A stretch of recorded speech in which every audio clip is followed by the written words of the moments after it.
Hi, today I had to review my chapter on fluids for physics, and it was a bit troublesome remembering everything and keeping it in on top of my mind.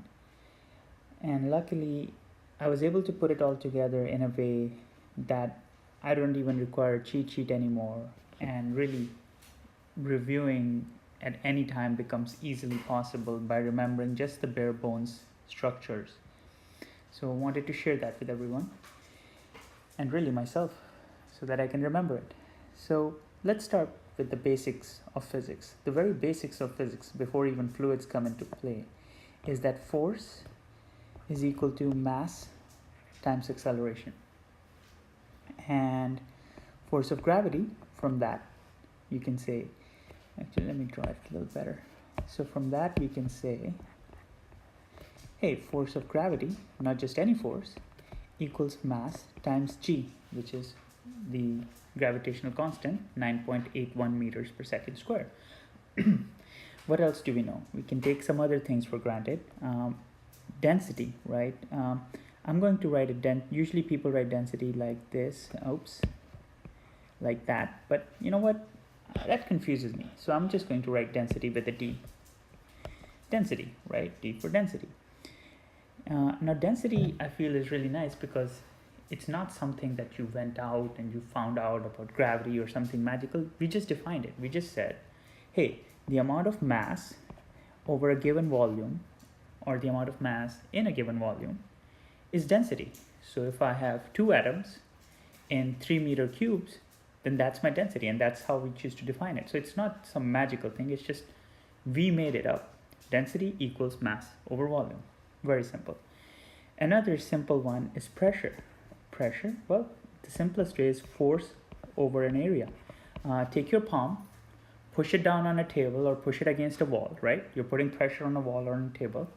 Your hand is pushing force, and it's pushing force on an area, which is this, wherever your palm touches. So force over an area, just push your palm down and that's pressure. So density equals mass over volume, and pressure equals force over area seem relatively simple compared to everything else, at least to me. Now I'm going to derive something from these.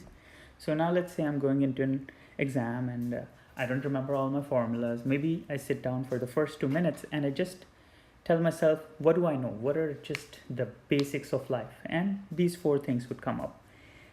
Not the hardest things for me to think about or remember. Now that I've thought about that, there's some clever substitution that can happen.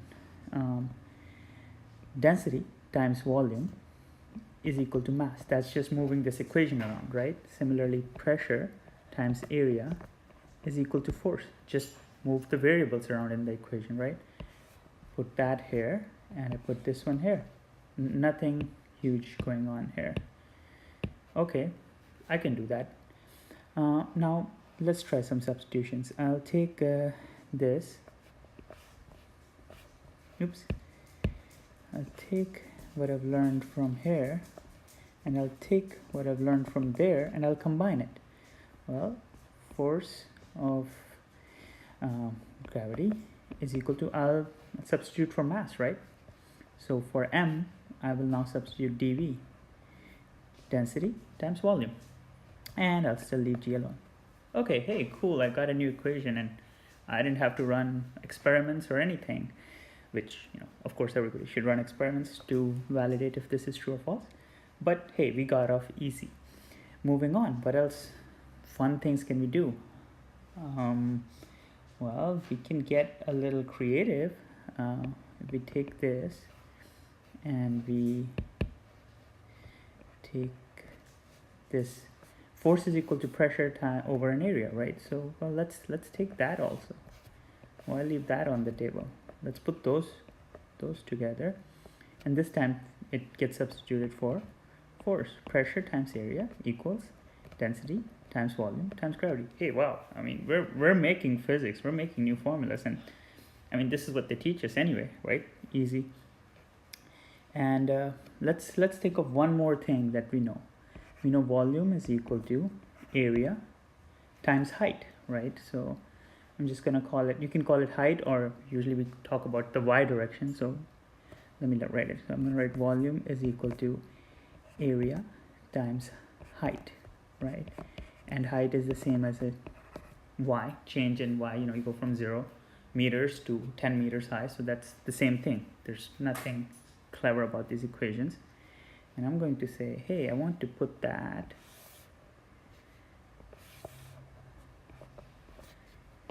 together with this one, and now I have pressure times area equals, and I'm just going to substitute it for volume. So density times, since in the volume portion, just drop that right there. Cool. And from that, I'm going to go one step further. I'm going to say A's can cancel out, and now pressure is equal to density times change in height, or y, times gravity. I don't know if your mind is blown yet, but this is pretty awesome. I've got all these formulas, and I just had to remember the basics, which hopefully there's no way for me to forget them, or there's very little to brush up on. And I get all these equations that I really need for my chapter on fluids. Another neat thing I realized is, usually when we're talking about any kind of conservation formula, and in pressure you'll come across, in fluids you'll come across the Bernoullis equation. Pressure is conserved, right? So something like pressure before should be equal to pressure after, and that applies to anything, momentum before should be equal to momentum after, angular momentum before should be equal to angular momentum after, pressure before should be equal to pressure after, right? Any conservation law means before equals after. Basically, there's no change in pressure. Change in pressure should be 0, right? Anyway, here's the cool stuff. Usually it's an equation that's easy to forget, but it's easier to remember if you think of it like this. I have pressure 1, which is just a number, like 10 atmospheres, and I have pressure 2, which might change. What is it that changes these pressures, right?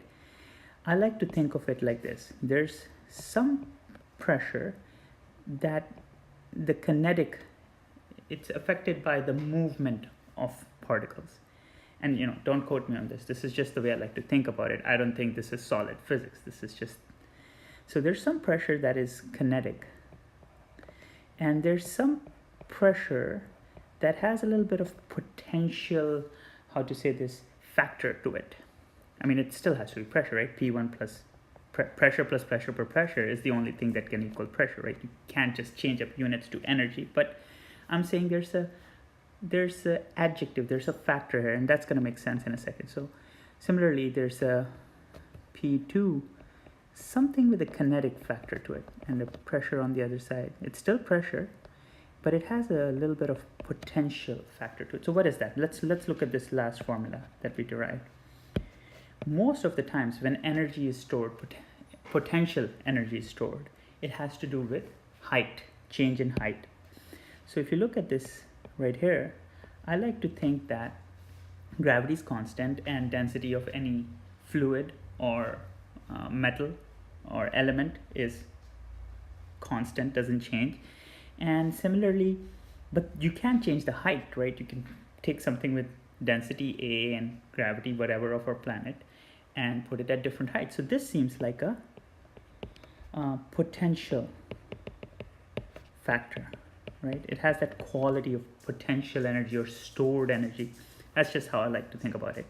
So that kind of takes us closer to remembering the Bernoullis equation. We derived all this, and we don't remember what the formulas for kinetic and potential were, but now I can just say, hey, density, right, times gravity. I'm just going to move the y to the end. And it doesn't make difference whether you call it dyg dig or dgy diggy, however you like to remember your mnemonics. So, y1, I'll just call it y1 plus, I'll just leave room for kinetic, and same on the other side, dgy2, and I'll just leave some room for kinetic. Now what's interesting to note is it's still pressure. It's still pressure.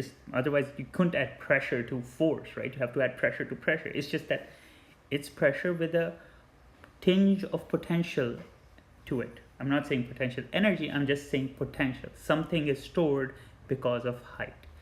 That's how I like to think about it. So hey, Bernoullis equation is complicated, and I've kind of made it easy, my life easier.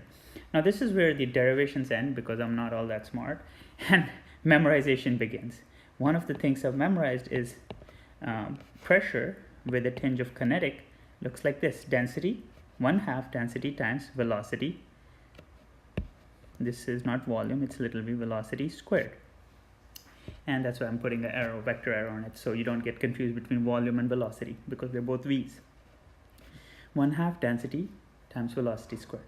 Now this I memorized, okay? I wasn't very clever, but velocity, that has to do with movement, so I feel like that's the kinetic factor.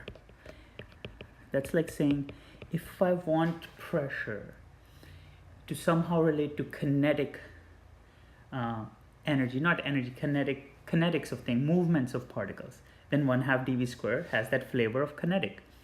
And if I want pressure to relate to storage or potential flavor, then I have dyg, right, which is right here. So this change in y or height has that potential factor, and this velocity has that kinetic flavor to it. I'll just call it a flavor, it might be easier here. Flavor, potential flavor, and here we have a flavor for kinetic. Okay, so same thing, P1 plus dgy1 plus, now for kinetic it's just, again, I don't think density is going to change, right? But velocity belongs to this side, so it's v1 squared, and other side P2 plus density times gravity times y2 plus 1/2 density v2 squared. And this is Bernoullis equation, and we kind of just, hopefully we don't feel afraid of it, we don't feel like we forgot it, we go bam, bam, bam, bam, bam, right? We remember this, we remember this, we remember this, this. Okay, fine, we had to memorize this, let's be honest. And then now it's really easy to do P before, P after, and end up with Bernoullis equation. So hopefully we've made it impossible for ourselves to forget this, or at least easier for ourselves to review this. There's a few more things that are interesting. If you subtract P1 minus P2, then on the other side, and you say, hey, whatever the kinetic energy is, velocity 0, whatever that formula is going to go to 0. Now what you're left with is actually dg y2 minus y1, difference in heights. And that's useful. Just throw it in there. As far as intuition goes, I'm not going to try to explain that in this short video, if you can call this short. And again, P1 minus P2, if there's no change in height, and that means potential energy, there's no difference in height, that goes to 0. Then 1/2, now this is, pay attention because this has to do with math, it's v2 squared minus v1 squared, which is not the same thing as v2 minus v1 squared, okay? I made this mistake in a lot of my problems I try to solve. So be careful, and if you're wondering how I got here, simply P1 minus P2 equals 1/2 dv2 squared minus 1/2 density v1 squared, because we're ignoring the potential, just move some terms around from up here, right? Just basic mathematics. And you know, the way you factor this out is 1/2 d is common to both, so it's v2 squared minus v1 squared, v1 squared, which is not equal to v2 minus v1 squared. That's just not how math works. I'll prove it to you right now. 3 squared minus 2 squared is not equal to 3 minus 2 squared. Watch, 3 squared is 9, 2 squared is 4, 9 minus 4 is 5. That is not at all equal to 1 squared, okay, which is just 1. So hopefully that makes sense. All right, so enough of that. Now you have some formulas that are easy to remember or easy to review before, for some reason, you have to put your knowledge of fluids into practice at an exam or in practical life. Just a few more things. One of the things we define, it's not something given to us by God, is the flow rate, and the symbol for that is this. So the flow rate is defined as the amount of volume over time, like how much volume passes through a certain area in that time. So that, if you think about it, this is very nice too. Volume is meter cube and time is in seconds. Another way you could just write it is meter squared times meters over seconds. Still meter cube over seconds, but hey, what does meter square usually represent? Area. And what does meters per second usually represent? Velocity. Awesome. All of a sudden, we have two formulas for flow rate: volume over time, or area times velocity of the material. That's amazing, just for free, right? We're basically geniuses at this point, just making physics up as we go along. Now just going to talk about a conservation thing. There's a little bit of memorization everywhere, but a lot can be derived, and I bet if I was smarter I could derive everything and show you how I derived everything, but we're not at that point yet. I'm not at that point yet. So area initially, so A1V1 equals A2V2, which is like saying flow rate, whatever flew into the pipe is the same thing that flows out of the pipe. Hopefully that makes sense. And so, flow rate before equals flow rate after, and that means, and flow rate, which means before is this, and after is that. So this makes sense. A1V1 equals A2V2. And one thing that's important to remember when solving problems, real life or theoretical, is this does not care about height. There have been times where I was looking at something and height was wherever V2 was at a higher height, but height does not matter to this formula. You can always apply it. Flow rate does not care about height. Just doesn't work that way. All right, what else can we do with fluids? Let's see. Often buoyant forces come up. So if you put an iceberg in water, what pushes the iceberg up? Well, it's the force of water being displaced. So usually we have normal force on land. That's because land is hard, and so we don't sink in land. So normal force and buoyant force are pretty much the same thing. Normal force is applied by solid objects. Buoyant force is applied by fluid objects. Don't just limit yourself to water. So buoyant force, right? You would say, hey, it's also should be mass times gravity, right? But that doesn't make sense. How could buoyant force be mass times gravity? It's pushing you up, not pulling you down.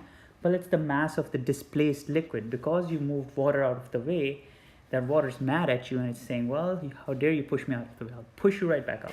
So it's mass of the displaced liquid times gravity. And that's, again, we're just making physics up as we go along. That's pretty cool.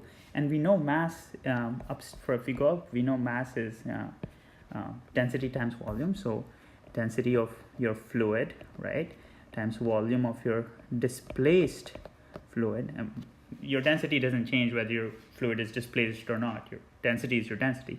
So volume of your displaced fluid times gravity. And that's pretty cool. We found the buoyant force equation right there. Done, right? Magic. Okay, thanks for watching.